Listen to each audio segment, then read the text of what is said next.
Look at this. Oh my gosh, have you met her? Oh, she's the most amazing housewife ever. Almost you've never seen any housewife like her. She's the most intelligent housewife on social media.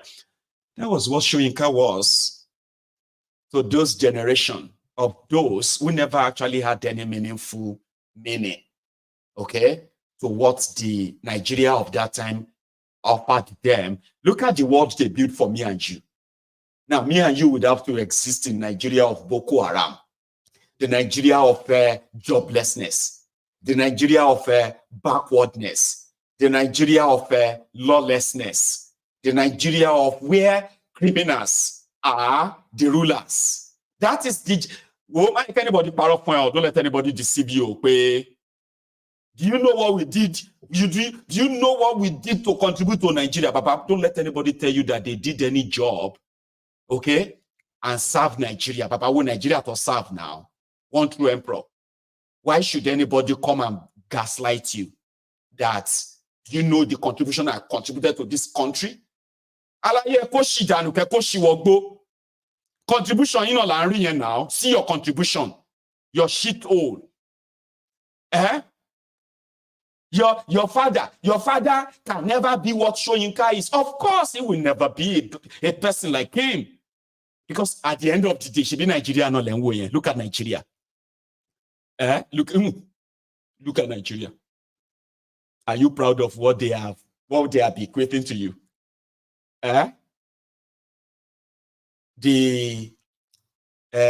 What do you call them? They say the sweat of your heroes past. Look at the country your heroes past. Are you still blaming yourself? Because that's what they do. They blame you. You maybe say you have no say in how they brought us to this stage. They will still blame you. You, these young people, all these young people, they don't want to work. All they want is money, money, money. We are talking about the Bewiris who stole billions from government. Your uncles and aunties, your mama, your papa, civil servants who are now multimillionaire, who stole money. They are looking at you and saying you have no patience. All this younger generation, they just want to make money. Look at them. They don't want to work. Thieves that stole from the public to raise their children. Now they are the hardworking. But look at the country. Look at Nigeria. Look at the entire Nigeria. That is from 1960. That is all the effort of your heroes past. Look at their efforts. No electricity, no security, no employment, no safety, corruption, and all this. So, Baba, no judiciary. So if anybody is coming and starts saying, your father did not contribute to Nigeria. Baba, thank your father. Be grateful to your parents. Their names are not mentioned among those who destroyed Nigeria, but very entitled. They want you and I to prostrate for them because they have wool head. I be wool beard. I can dye my hair to wool and begin to look like that stupid old man. Confessor Soyinka. I told you something about the elite of Nigeria. They are the most dirtiest. The second most dirtiest of all of them in Nigeria are those who parade themselves as educated people. Right? Respect the elders. Elders respected. Do you think those people respect you? They deny you education, denied you healthcare, denied you security, denied you a country, denied you citizenship. Our culture says we have to respect it. Our culture did not say that. Yoruba culture did not say we should respect those who have no respect, who lack morals, who lack personal awareness. And finally, our culture. I am a Yoruba man. Somebody who understands it, somebody who was raised like Ibile to the core. You will pick Mayegu. And in my culture, in Yoruba culture, Yoruba says, Àgbàlagbà tó bá ti so àgbàdo mọ́dì, ó ti dàláwà dàdìyẹ. An elder must be able to read the room. Ojú làgbàlagbà ń yá, àgbàlagbà ò kì í yá ẹnu. Is Yoruba proverb. An elder can be very quick to see or watch. A responsible elder is not quick to open his mouth. But that useless man is doing it on purpose. And in Yoruba land, when you see criminals, Thailand, they rice traders, cocaine dealers, they are like other thieves, criminals. Yoruba says there is no amount of wealth an individual who is a criminal possesses. They do not deserve your respect, my respect in Yoruba land, whether they are young or they are old. They do not deserve respect. Yoruba says, tí ọmọ olè ọ̀daràn bá da aṣọ àrán borí, ọmọ ọ̀daràn tó bá da aṣọ àrán borí, aṣọ ẹ̀wọ̀n, aṣọ kí ló ti ń pè, aṣọ olè ló dàbora. Whatever you see in possession of a criminal is not his. It's proceed of crime. And you must never pay homage to that. Unfortunately, Yoruba land has now been captured by the Omuales in Yoruba land. When I say Omuales, these are those who worship money. Money is their God. Everything else, they say money talks, bullshit walks. They will associate with drug dealers, drug pushers, money launderers, armed robbers. I'm talking about treasury looters, because the crumb from their table could sustain these sewage dwellers in Yoruba land for maybe a few days. It's unfortunate. Unfortunately, these Omuale jatis who are using left hand to point at their father's house, supposedly Yoruba land. These Omuale jatis, they are now pointing fingers at some of us and calling us Omuale. They have the opportunity of making Yoruba land and the Yoruba people actually better, but they've made your lives worse. But turn around and tell you that, oh, you should be grateful. Be grateful. You need to defend also. And then you turn around and begin to call your fellow brothers and sisters Omuale for these criminals. One by one. Shami.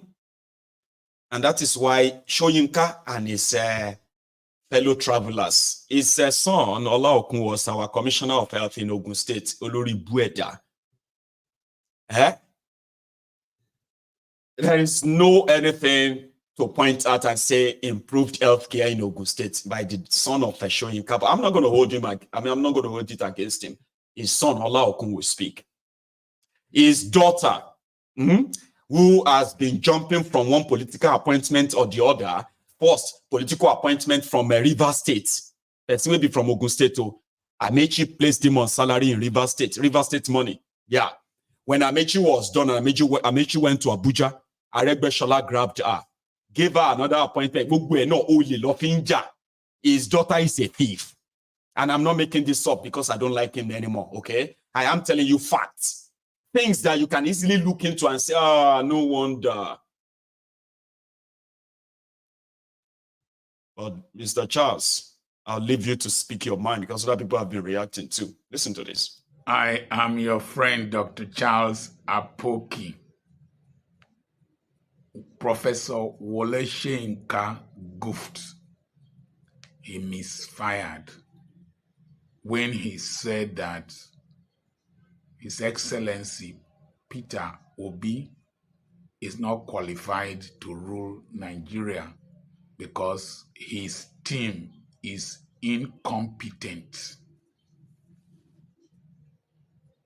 I respect him as a Nobel laureate, but he is living in the past.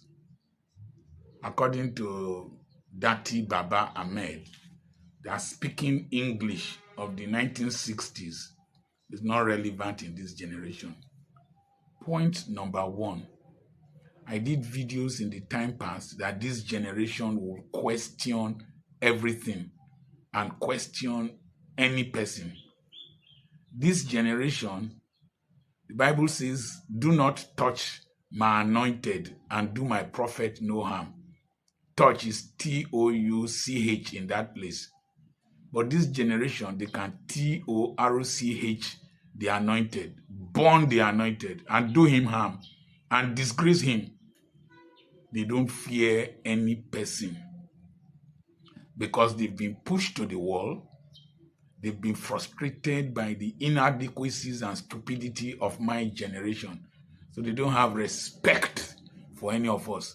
So when you think that you are Wole Soyinka, you are a Nobel laureate, you are one person, you are bishop this, archbishop this, pastor this generation is disappointed in religion, elders, disappointed in the politicians of my era and behind. So don't sit in a pedestal and think that you're a superstar.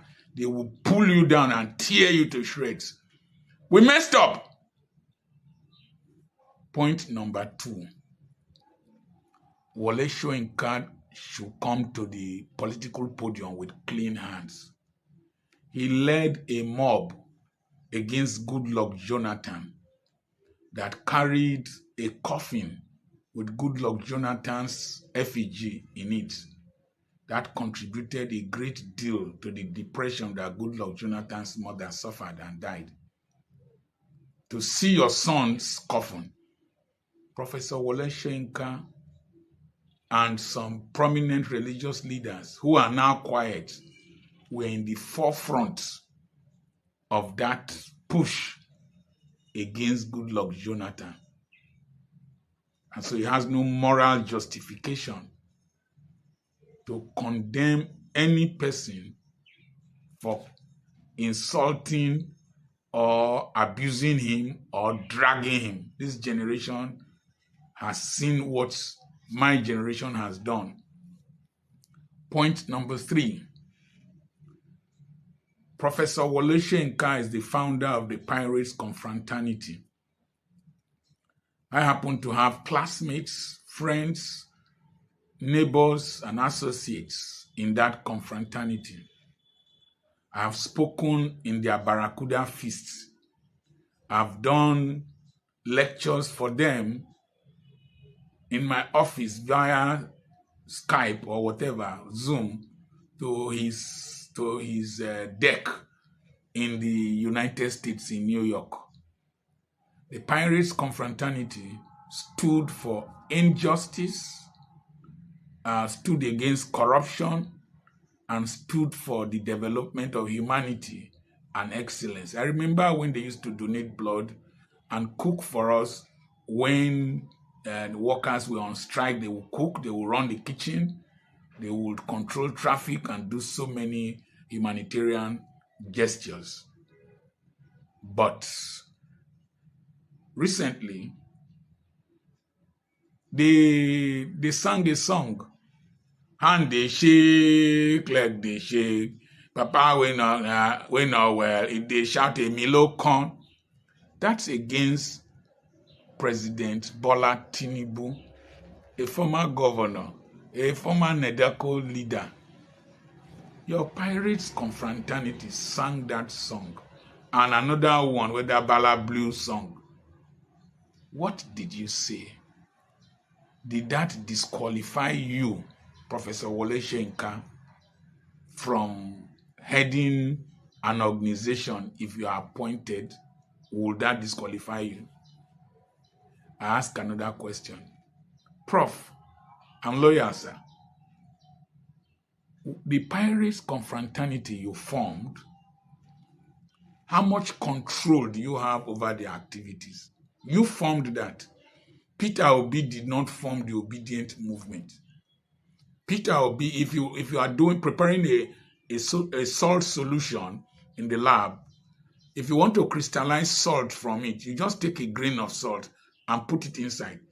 Order the salt in the solution, maybe like potassium chloride or whatever, will start crystallizing around that salt. It's like the way pearls are formed in oysters.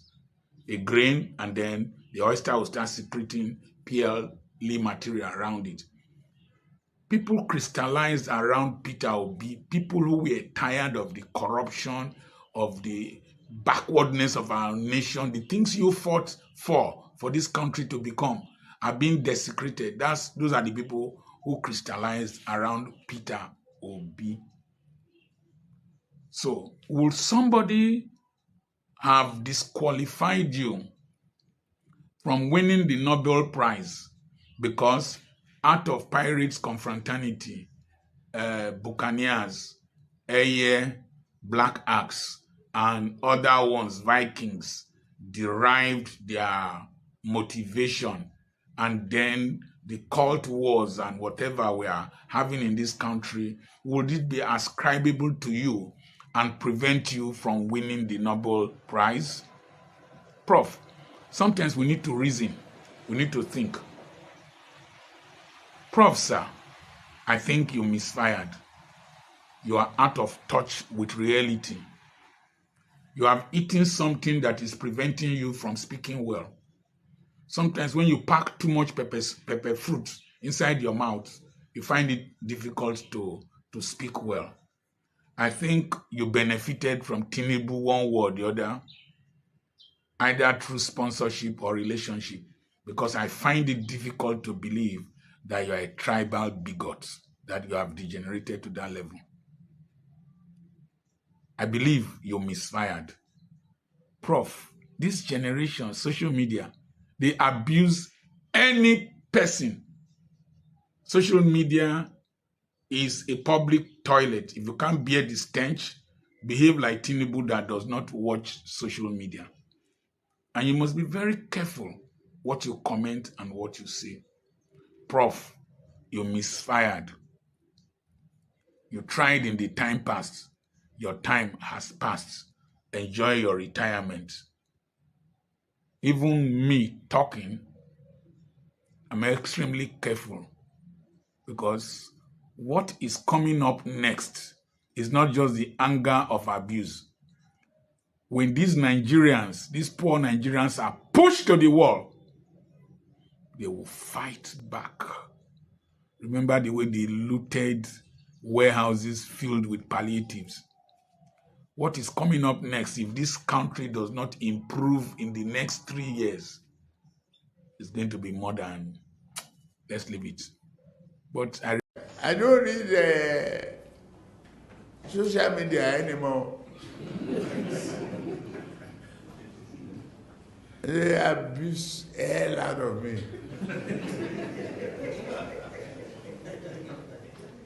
If I read it, I get high blood pressure.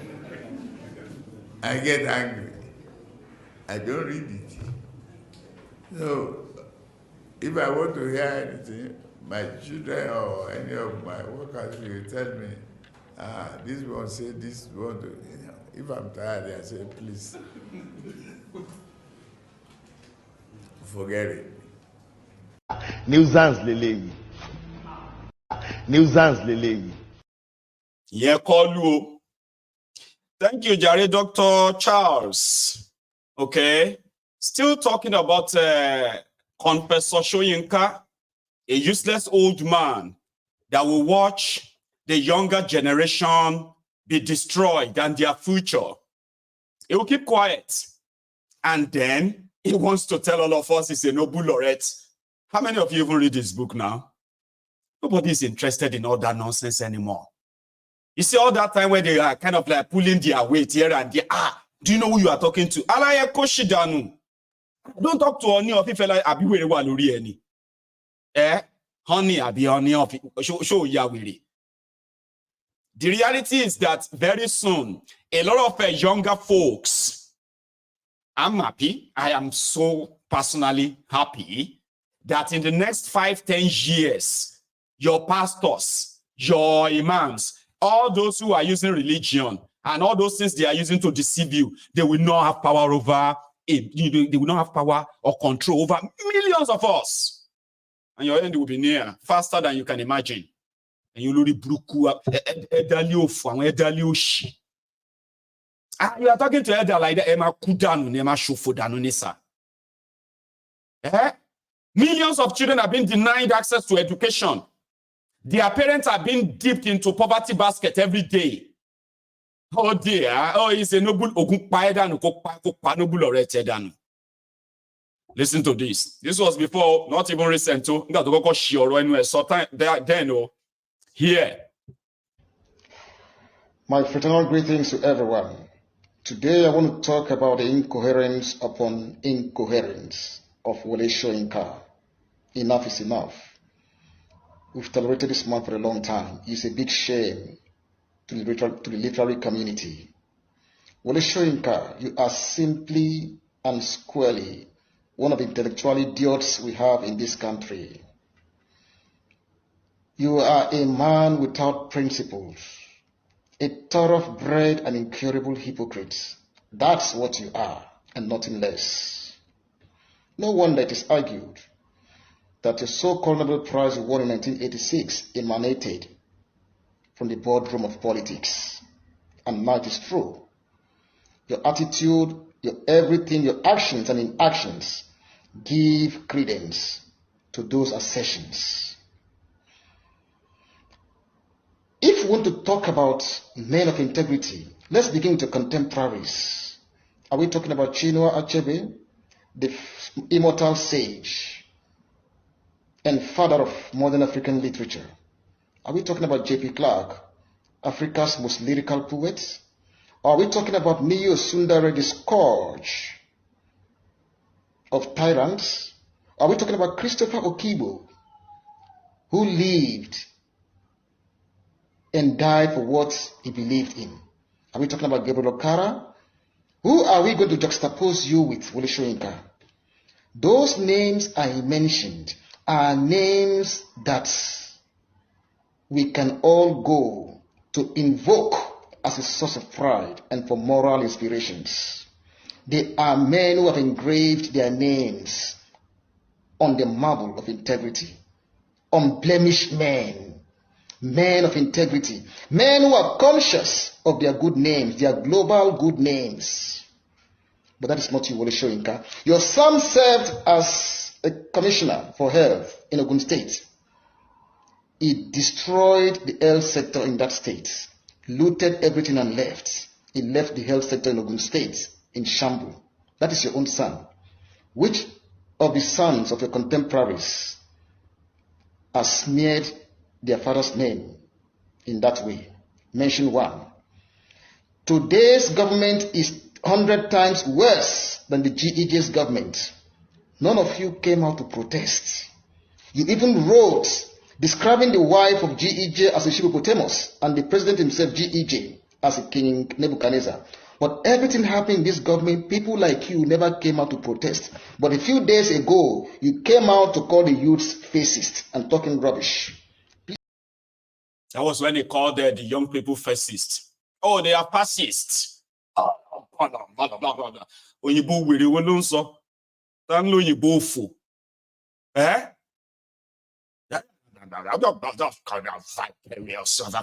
areas of fascist. You know, you cannot fascist. Baba wèrè. Atokumaku amonarun ma lọ.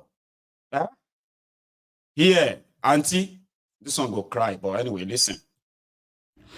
So, Wole Soyinka, I saw your message, your tweet, and it's really painful because, you know, one would expect that you people have some level of, with the level you guys have attained, you should have some level of sympathy.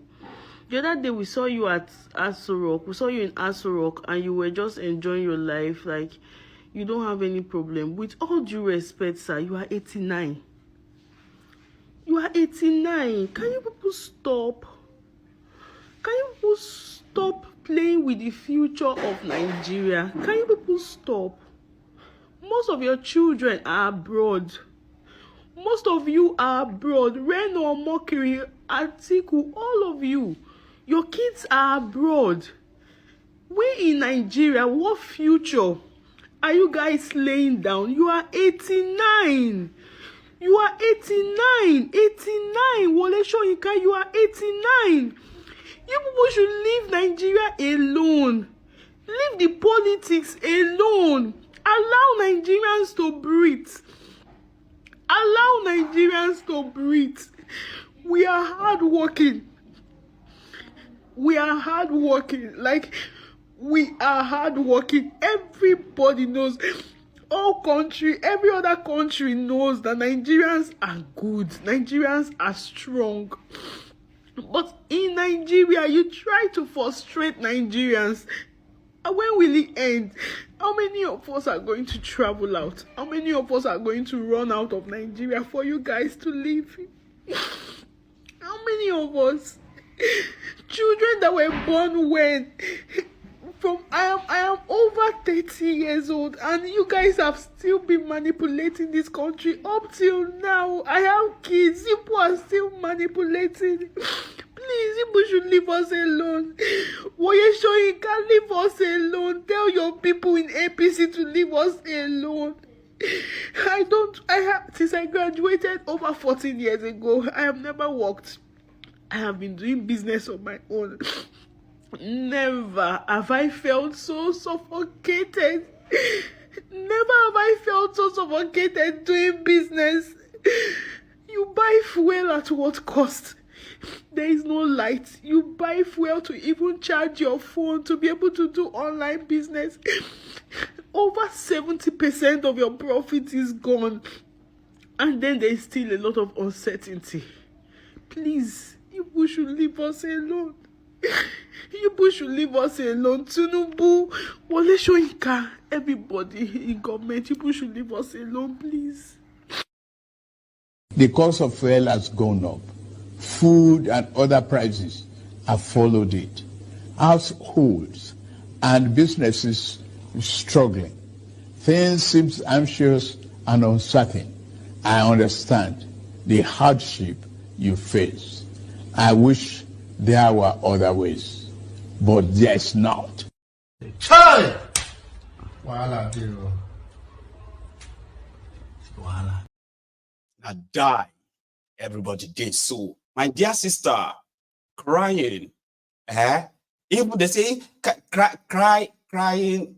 Okay. How do you